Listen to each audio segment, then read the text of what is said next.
Happy holidays, folks. October 29th Is National Cat Day. My wife once had a black cat who we miss dearly, and I can tell you firsthand that black cats do not bring bad luck. However, one particular black cat caused a whole lot of trouble for a novelist named Wisely in 1992's The Cat, directed by Ngai Choi Lam. Not only is this cat a burglar, but he's being hunted by a Lovecraftian flesh mushroom called the Star Killer. This thing is the Thing, the Blob, and the Terminator all rolled into one, and the only one who can stop it is that darn cat. And it only gets weirder from there. The cat is a fever dream of action, sci-fi, and most certainly horror. If you're a particularly empathetic cat lover, you may be wondering whether or not the cat dies, so this is where I'm going to give my spoiler warning. I'm going to be going into exceptional detail about this movie, and the first thing I'll tell you is that no, the titular cat doesn't die in the movie. However, at least 2 cats do die off-screen, with the implication that others befell the same fate. There are also fight scenes where the cat sustains some injuries but comes out fine in the end.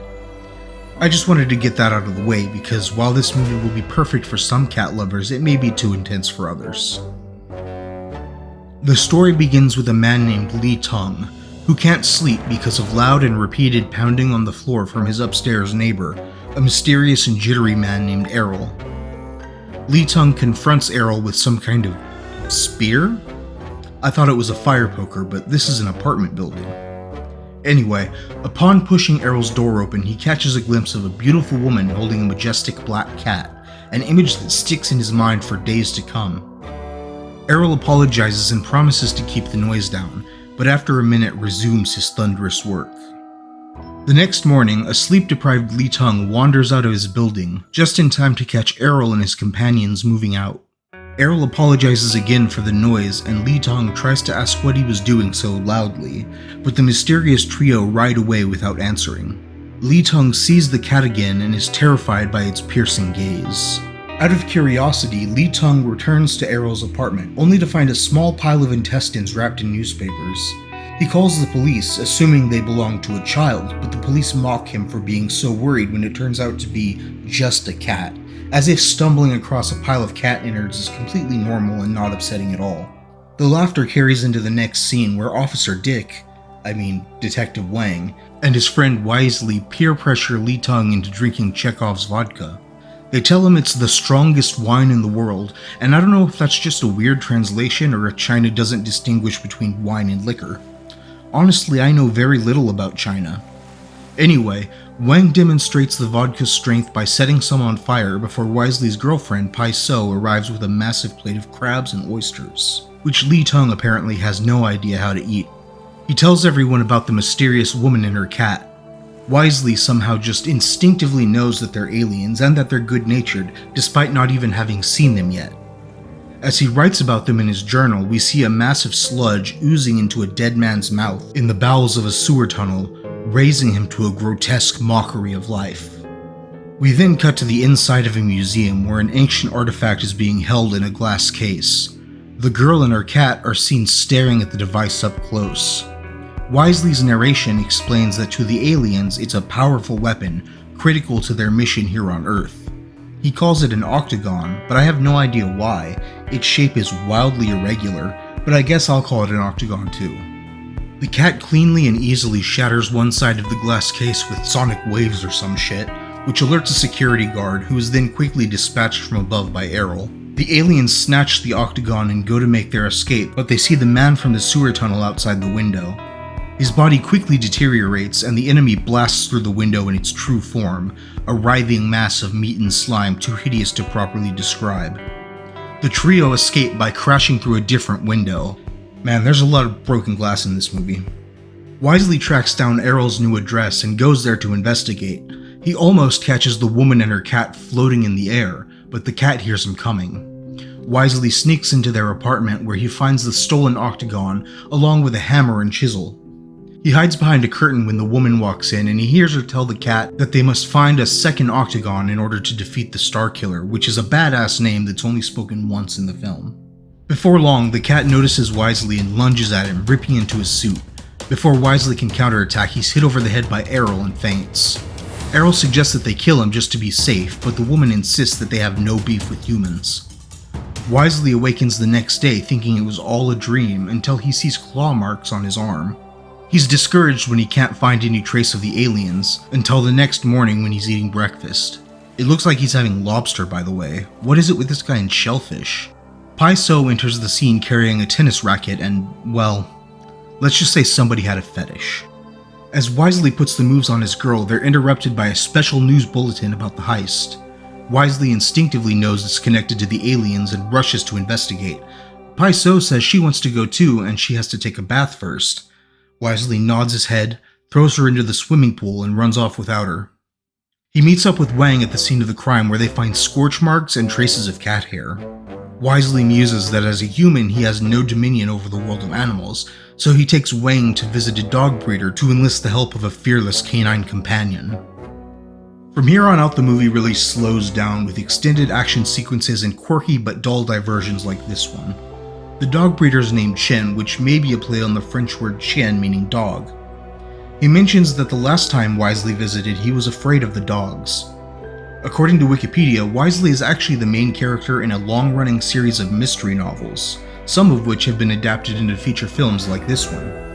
I wonder if Chen is a recurring character, but since I don't know the language, I'll probably never find out. Wisely explains that he needs a fierce dog to catch the cat, and Chen suggests Lao Pu, who dramatically bursts through a wall to show off his savage might.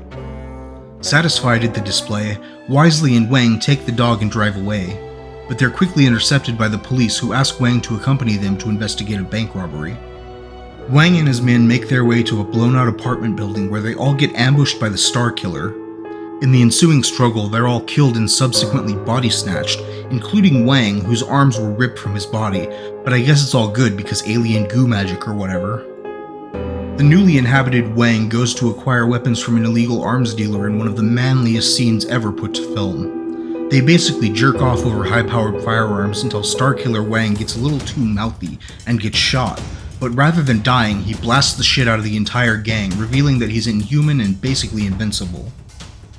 It was incredibly cool and exciting the first 2 times I saw it, but it goes on for 6 whole minutes and adds almost nothing to the story.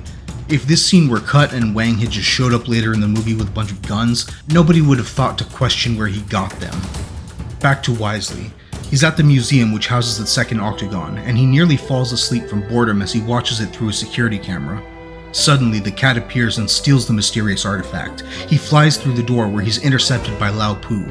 The 2 animals briefly grapple before the cat makes his escape through a window, leaving a vaguely cat-shaped hole in the glass. The dog gives chase with the humans in tow, ending up in a junkyard where a lengthy and spectacular fight sequence ensues. Some real crouching tiger shit involving some of the worst puppets I've ever seen. It's clear that all the budget went to the monster and the many grandiose filming locations, including this one, inhabited by old rusty cars that somehow still have working headlights and windshield wipers. After the cat KOs his canine contender, Wisely arrives and causes what can only be described as an auto latch to bring the cat down. He carries it over to the trunk of his car. The cat wakes up and tries to lunge at his face, but he manages to close the trunk on its tail. The cat struggles and flails until the tail is torn from its body. The subtitles later in the movie say that he bit his own tail off, but I didn't see any bite. Wisely and Chen take Lao Pu to a university veterinary lab for treatment, where it turns out that he's fine and expected to make a full recovery. The doctor also analyzes the cat's tail and assumes it's a prank, because the results suggest that the cat has been dead for over 20 years. Meanwhile, Errol is chiseling away at one of the octagons, which is noisy but not nearly as loud as the cacophony in the opening scene. He explains that by piecing the 2 octagons together, they will form a powerful weapon capable of killing the enemy. He promises to take the girl back to their home planet. The cat jumps through a window, which is open for once. The girl calls out, "General!" I'm not sure if this is the first time they've said it, but yeah, it turns out that the cat is a general and his job is to protect the woman, who's a princess. She pets him briefly, but soon notices that his tail is missing and he's bleeding. There's a pretty unnecessary flashback to the moment it happened, which was just 3 minutes earlier in the film. Errol gets mad at the general and says they can't return home without the tail. Back at Wisely's lavish clifftop mansion, he tells Pai So about the cat losing its tail. This is the 3rd time we've gone over this 5-second event. See what I mean about the movie being padded? He asks her if she wants to see the tail, and she's clearly uncomfortable, so he throws the envelope at her and then jumps on top of her. It's played as flirty and spontaneous, but it seems like he's kind of a dick to her. They both hear a noise, and Paiso just intuitively knows it's the cat coming back for its tail. I guess Wisely's apparent psychic powers rubbed off on her. Wisely looks up and sees the cat on the ceiling, who drops down on the bed and then gets fucking soccer kicked by Wisely. I told you at the beginning, the cat doesn't die, but he does have kind of a rough time. The cat jumps down onto Paiso's shoulder and Wisely threatens to burn the envelope containing the tail, but he's interrupted by Errol and the princess, who plead with him to stop. They apologize for knocking him out before and explain that they're indeed from outer space, and they fled their home planet because it was occupied by an evil influence. Buddy, I've got bad news about Earth. We then get another gratuitous weapon montage as Starkiller Wang approaches the mansion. Wisely asks about the cat intestines found by Li Tong. Remember Li Tong? Errol explains that he's been experimenting with cat organs in order to prolong the general's life, but who knows if that's even necessary since the general seems to have magical healing powers. Wang scales the cliff and immediately starts blasting through Wisely's big dumb ceiling height windows. Zero privacy, zero protection. Wisely retaliates by making Molotov cocktails out of the vodka from the first act, which set his swimming pool and half of his backyard on fire. Despite getting a little melty, Wang walks through the flames like it ain't no thing. Paiso recognizes what's left of his face and calls out to him, but it's no use. Wang is no more. What stands before them is the Star Killer, and he proceeds to randomly fire in all directions, hitting no one. By the third time I watched this movie, I'd started to zone out a little bit during these action sequences, but not this. This specific shot just gets cooler every time I see it. This is another reason why I think they should have cut the arms dealer scene. If we hadn't seen Wang's immense power earlier, it would be just as much of a surprise for the audience as it is for Wisely. The heroes run up to the roof with the enemy stalking after them until he gets electrified and falls off. We hear his bones crack as he hits the concrete, but he gets right back up and pops them back into place. Errol then sets himself on fire in the most batshit way possible and jumps down, sacrificing his life just to briefly stun the monster threatening his princess. The remaining heroes make their escape and drive to an observatory, where the princess explains that they need to return to their home. She uses the telescope to show the humans her planet, which starts to radiate a mysterious red energy beam that imbues the Octagon and the General with cosmic power. It also begins the process of decomposing their bodies so they can travel through space as beings of pure energy. Or something. It's very complicated and awkwardly translated. Wisely asks if the Octagon is their spaceship, but the princess just says that spaceship is a primitive human concept. Paiso urges the princess to return home immediately, but she insists that they must defeat the enemy first. Now that the Octagon is powered up, the time is right to strike. Also, the cat's fur is essential to making the weapon function for some reason. The heroes hone in on the Starkiller's evil energy and follow it to some kind of cafeteria, but not before dropping Paiso off at the police station to alert the cops of the giant alien monster fight that's about to happen. When they arrive at their destination, all seems quiet until an unusual slime begins to ooze from this massive air vent, giving way to a flood of pure destruction as the Starkiller takes its biggest and nastiest form yet. All the diners are slowly and painfully dissolved into its gelatinous biomass. A horrified Wisely implores the princess to use the weapon, but she claims it can't be activated until it begins to glow. The fiend gleefully sets his victims ablaze. The building crumbles as it's no longer able to contain the creature. The general heads up the stairs and Wisely and the princess follow. Eventually they make it to the rooftop only for the oozing nightmare to creep its way over the edge, distorting its shapeless visage to display Wang, taunting Wisely that his friend has been taken from him. Meanwhile, in the wide shot, the general's just sort of chillin', lazing even. But just as the Octagon begins to shine, he springs into action, grabbing the weapon in his mouth and flying into the belly of the blob. Once inside, he wags his little tail and then bursts into an explosion of pure light, which obliterates the horror once and for all, sending tiny crystal flakes raining from the sky. The princess and the general turn a ghostly pale and float up into space, beginning their long journey back from whence they came. Paiso arrives with the police, who ask Wisely to come to the station to file a report. Then a reporter arrives and begs him for a scoop, and he tells her she can read about it in his next novel. Hot on the heels of Lam's more famous film, Riki-Oh, The Story of Riki, The cat also features Philip Kwok and Gloria Yip, but it couldn't be more different. The Cat is a much slower movie that luxuriates in the whimsical wonder of the mystical space cat and the princess that he protects. There are lengthy action sequences, but little of the hand-to-hand combat that permeates the previous year's release. Though it suffers from pacing issues, the charm and exuberance of its strange cast of characters is undeniable. The soundtrack accentuates the action, mystery, and ultimate tranquility of the story in a way that's no easier to describe than the shape of the beast itself. It just touches something deep inside you. It's a little corny, but confidently so. I really think everyone should experience this movie, which is easier said than done unfortunately, as it's not available on streaming platforms.